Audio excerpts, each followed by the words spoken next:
दोस्तों, आज की वीडियो का टॉपिक है एक लड़की जिसने 7 साल पहले लिखी अपने मौत की भविष्यवाणी। तो चलिए शुरू करते हैं। मित्रों, भारत देश विचित्रताओं का देश है। यहाँ पर एक सामान्य इंसान से लेकर बड़े बड़े व्यापारी भी ज्योतिष के सहारे आगे बढ़ते हैं। क्या ज्योतिष विज्ञान से इंसान अपने भविष्य को देख सकता है? इसका उत्तर तो वो ही लोग दे सकते हैं जिन्होंने इसे अनुभव किया हो। हम जिस चीज़ को जब तक अनुभव नहीं करते हैं तब तक वो हमें मिथ्या लगती है।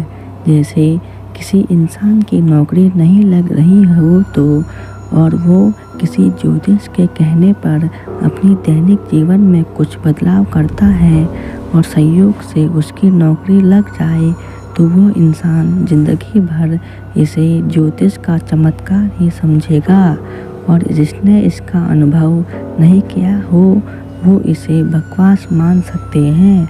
लेकिन आज जो हम आपको किस्सा सुनाने जा रहे हैं वो ना किसी ज्योतिष का है और ना किसी संयोग का। ये किस्सा है एक लड़की के बारे में जिसने अपनी मौत के 7 साल पहले ही अपनी भविष्यवाणी कर दी थी। कैसे?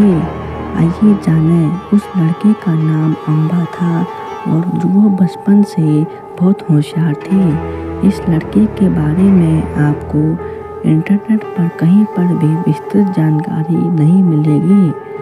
तो चलिए शुरू करते हैं। अम्बा ने अपने पिता को 1 नवंबर 1995 को 14 साल की उम्र में एक कविता गिफ्ट में दी थी और यही गिफ्ट हमारी इस कहानी का रहस्य है।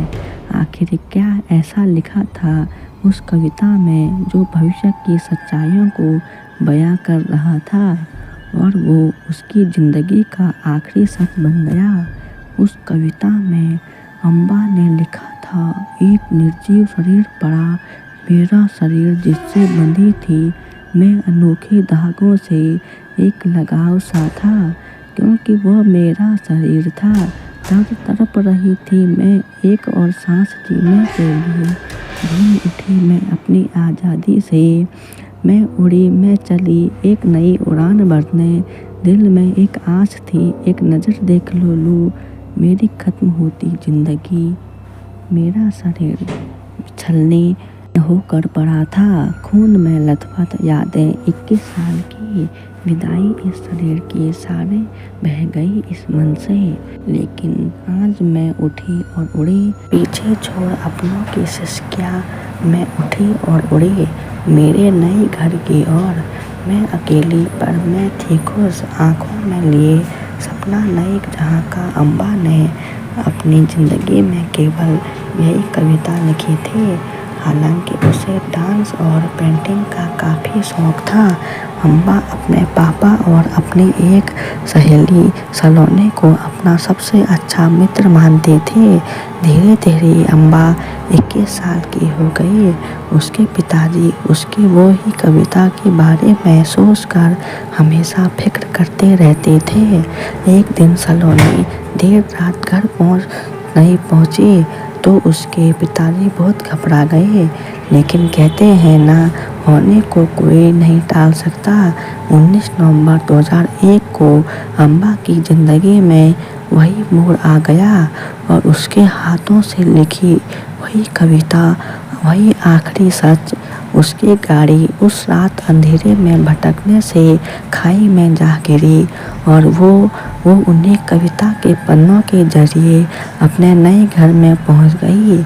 उसके पिताजी को फ़ोन के जरिए अम्बा की मौत की खबर मिली और जिसका उन्हें डर था वही मंजर उनके सामने खड़ा था। उसके पिताजी से मीडिया वालों ने इस बारे में पूछा तो उन्होंने ये सारा सच बताया और कहा, मैं भी एक दिन उसके नए घर में जाकर उसके साथ कुछ पल बिताऊंगा। कविता लिखते वक्त क्या अम्बा जानती थी कि वो मरने वाली है या किसी ताकत ने उसका हाथ पकड़कर उसके मृत्यु की तारीख लिख दी थी? और हुआ भी बिल्कुल वैसे जैसे उसने 7 साल पहले अपनी कविता में लिखा था। इस तरह के सवालों के आगे कोई विज्ञान या लॉजिक काम नहीं करता है और हम ये मानने पर मजबूर हो जाते हैं कि कोई ताकत है, कोई शक्ति है जो हमसे ज़्यादा जानती है और वो बराबर हमें चेतावनी देती है। बस हम नहीं समझ पाते उन इशारों को, मानो या ना मानो। अगर आपको ये कहानी पसंद आई तो इस वीडियो को लाइक और चैनल को सब्सक्राइब ज़रूर कर देना।